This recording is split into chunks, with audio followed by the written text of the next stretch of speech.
친하다고 생각해서 해주었던 솔직한 조언이 오히려 아물지 않는 상처가 되기도 하고, 관심과 사랑이라고 베풀었던 부모의 잔소리가 자녀들에게는 큰 심리적 고통이 될 수도 있죠.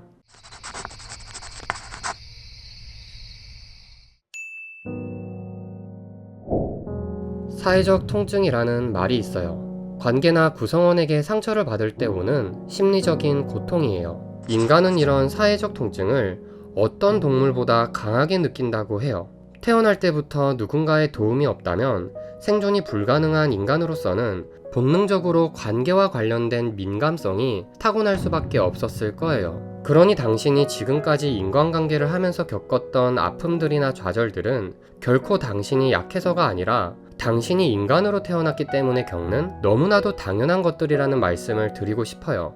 물론 사회적 통증쯤이야 나를 조금이라도 힘들게 만들 수 있는 사람들은 애초에 그냥 차단해버리면 단순히 괜찮을 거라고 생각하시는 분도 계실 거예요. 하지만 자신에게 상처를 주었던 사람들의 얼굴을 한번 떠올려 보세요. 생각보다 자신과 가까웠던 사람들이 더 많이 떠오르지 않나요?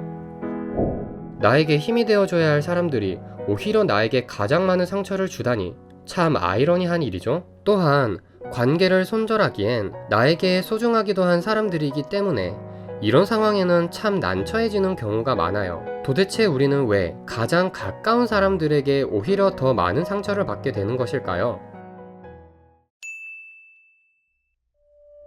정신과 의사이자 작가로 활동 중인 문요한의 저서 관계를 읽는 시간에서는 우리가 친한 사람들에게 더 많은 상처를 받는 이유는 바로 서로 가까워질수록 바운더리의 경계가 허물어지기 때문이라고 말해요.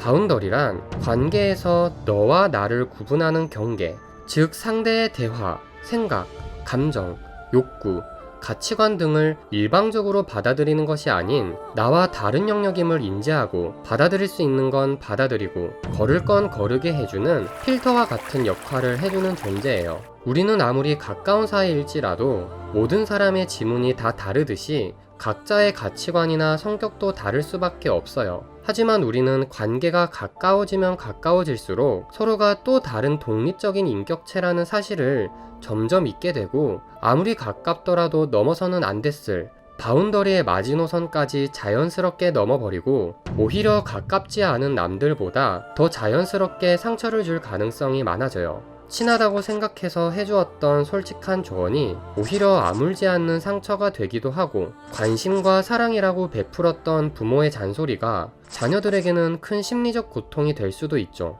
심지어는 자신과 가까워진 상대방을 자신의 일부라고 생각하면서 소유욕을 느끼고 자꾸 간섭을 하거나 상대방을 바꾸려 들기도 하면서 관계가 꼬이는 경우도 굉장히 많아요. 그래서 저자는 가까운 사람과 현명하게 잘 지내기 위해서는 꼭 관계의 바운더리를 잘 세워야 한다고 말해요. 바운더리를 잘 세운다는 것은 그만큼 상대방으로부터 나를 지키는 과정이고, 이는 곧 상대방에게 자신의 솔직한 표현을 전달하는 과정이기도 해요. 하지만 우리는 보통 솔직한 표현을 상대방에게 전달하는 것을 매우 어려워해요. 관계가 불편해지는 것이 두렵기 때문이죠.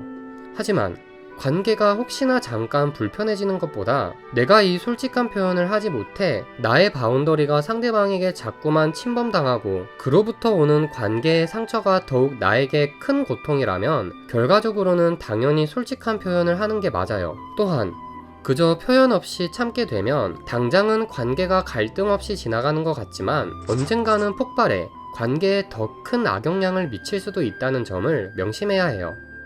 저자는 관계의 바운더리를 강화하기 위한 자기 표현의 구체적인 단계를 다음과 같이 제시해요. 첫 번째, 습관적 반응을 일단 멈춰라.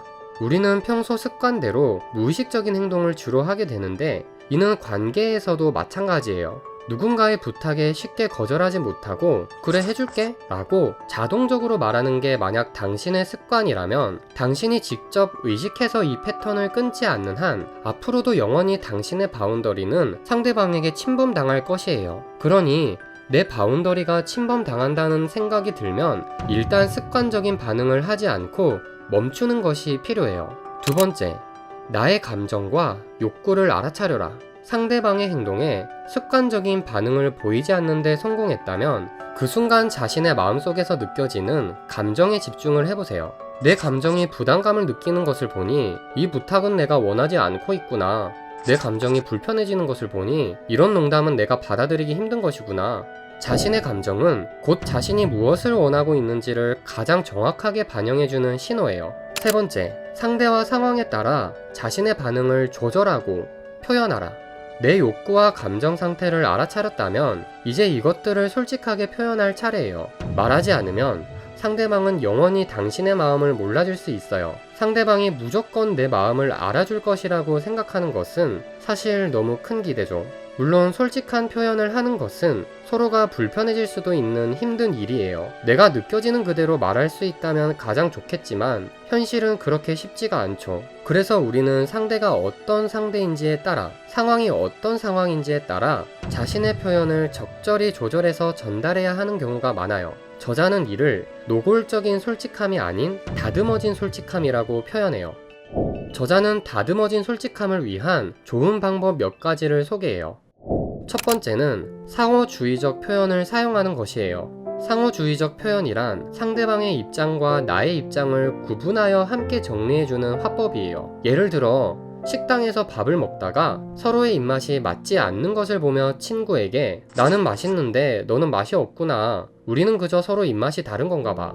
와 같이 자신의 입장도 솔직히 표현하면서 동시에 상대방의 입장도 잘못된 건 아니라는 의미를 함께 전달해주는 것이죠. 두 번째는 내 입장을 표현할 때 상대방을 향한 판단보다는 내가 원하는 바를 차분하게 전달하는 것에 포커스를 맞추는 것이에요. 상대방을 향한 판단을 솔직하게 표현하는 것은 오히려 상대방의 기분만 더 자극시키고 대화의 양상이 관계의 회복에 있어서는 비생산적이고 감정적인 대화로 빠져버릴 가능성이 높아지므로 삼가는 게 좋아요.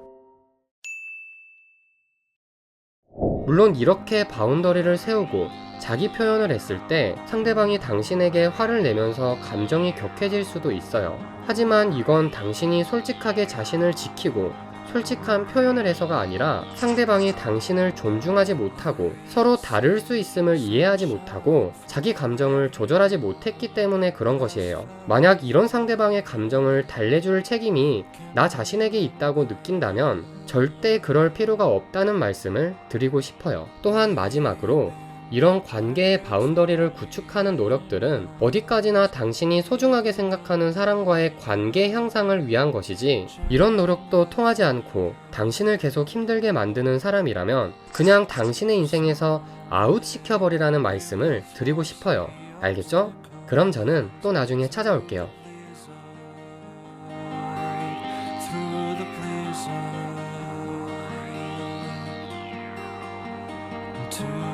Today we will sail our